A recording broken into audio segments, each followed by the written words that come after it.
quinto encontro de comunicação e design multimédia surgiu no âmbito de uma das cadeiras do segundo semestre do curso CDM, neste caso do terceiro ano.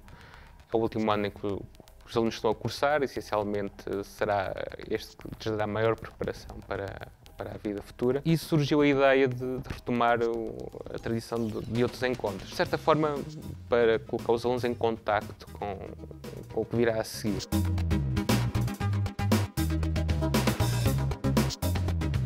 Nós aqui para o quinto encontro de CDM resolvemos trazer o nosso projeto mais mediático, por assim dizer, que é o IBQ, é uma rede social a 3 dimensões que corre sobre as plataformas Google Earth e Google Maps. Basicamente coloca-nos ao volante de uma Segway e podemos explorar o mundo em conjunto com outras pessoas. Pretendi dar a conhecer um bocadinho as instalações interativas porque de facto ainda são pouco desenvolvidas no nosso país. E queria mostrar um bocadinho a vertente dos posters interativos que evoluem um bocadinho baseadas no conceito de posters atuais, posters tradicionais, levadas ao ponto da interatividade, do facto de existir uma ligação mais forte entre o usuário e a máquina. Eu trabalho tanto com projetos do dia-a-dia, por exemplo, de produção de infografias online e de produção de especiais multimédia. Ao mesmo tempo temos coisas mais sobre breaking news, por exemplo, aconteceu um incêndio muito grande em Lisboa ou no Porto. Conseguimos fazer alguns slideshows com fotografias dos repórteres e imagens dos repórteres que estão no terreno, ao mesmo tempo com mapas a explicar onde é que foi o incêndio. Ou seja, certo tipo de informação muito mais visual e muito mais interativa que possa eventualmente ajudar as pessoas a perceberem melhor o que é que está a acontecer. Por outro lado, há o desenvolvimento de sites e de microsites para a agência. Há um projeto chamado Arquivivo que fez com que fosse recuperado o arquivo de fotografia da agência Lusa, que é bastante extenso, e ainda há uma terceira parte que tem a ver com alguns projetos também de formação dentro da própria agência e eventualmente há uma parte que não é propriamente do domínio geral do público, que é a produção de aplicações móveis, nomeadamente para Android e para iOS, do sistema do iPhone.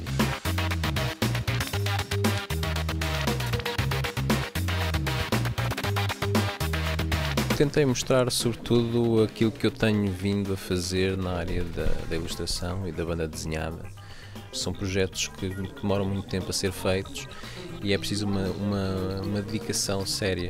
Paralelamente com este tipo de projetos, há sempre outras coisas que vão surgindo, há trabalho comercial, há trabalho que precisa de ser feito quase imediatamente. Por isso também é que estes projetos acabam por demorar tanto tempo a ser feitos. A minha formação é design, sou designer gráfica, mas já no final do último ano comecei a perceber que o que eu queria mesmo era ilustração.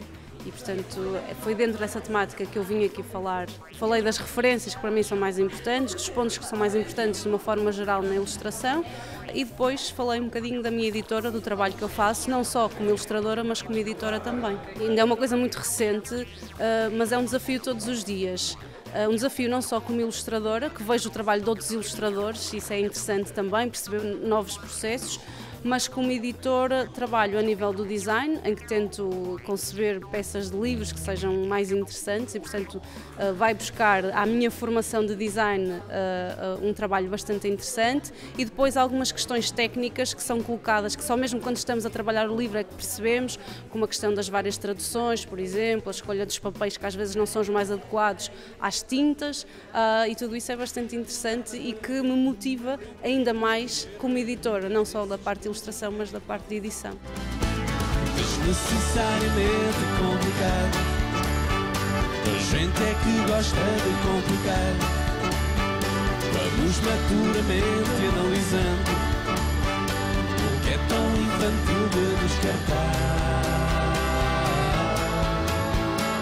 Tentámos, de alguma maneira, também descomplicar este mundo profissional da música através da história do nosso projeto, Anakin, da nossa banda, e de como é que as coisas desenrolaram ao longo dos anos, até chegar ao álbum que editámos este ano e particularizarmos especialmente o processo de gravação, o processo de produção, a ligação também com o Gil Figueiredo, o produtor. Não é que haja coisas a ter sucesso que não têm uma boa produção, existem às vezes porque são virais, outras vezes porque são fenómenos. Mas a regra é que realmente a boa produção e a inclusão de pessoas competentes numa equipa, como é o caso do Gil, e não só, como é o caso do nosso desenhador de luzes, o Frederico Rompante, como é o nosso responsável pela parte gráfica, o Jorge Ribeiro. Ao trabalharmos com essas pessoas, nós garantimos duas coisas: que o trabalho final vai ter qualidade e que não nos deixam fechar demasiado no nosso casulo e nas nossas ideias. Quando essa massa crítica realmente funciona, a crítica leva a uma melhoria e não a um entrave. E se não correrem bem os planos, enfrentamos a desgraça e a bonança, o cansaço e a esperança, as histórias e as fogueiras, os penaltis e as bandeiras, os atalhos e as placas, os sorrisos, as ressacas, é seguir em frente sem olhar para trás.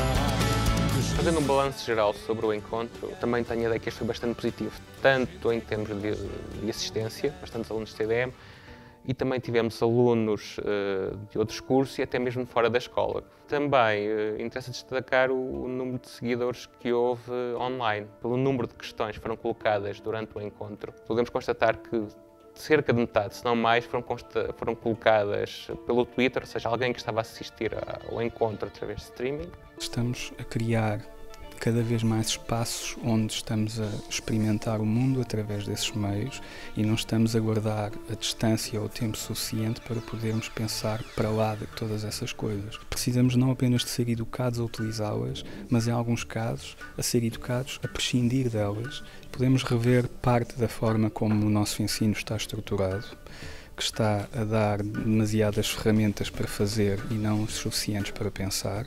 Está também a ser necessário, e este é o segundo aspecto, que organizemos de forma diferente os nossos tempos. Nós estamos a viver cada vez mais depressa e cada vez mais sofregamente e a não deixar o tempo suficiente para experimentarmos o simples facto de estarmos vivos e termos contacto com pessoas à nossa volta. E finalmente era útil que, por exemplo, os meios de comunicação social que são ou de propriedade do Estado, ou pelo menos participados por ele, que tenham tempos, programas, conteúdos que enfatizem essa dimensão humana da utilização destes meios e não apenas programas como alguns dos que nós temos, que estão mais a apelar ao nosso hedonismo e à nossa preguiça do que propriamente ao desenvolvimento da nossa capacidade cognitiva. É uma das mais-valias mesmo do encontro, mostrar o que se pode fazer.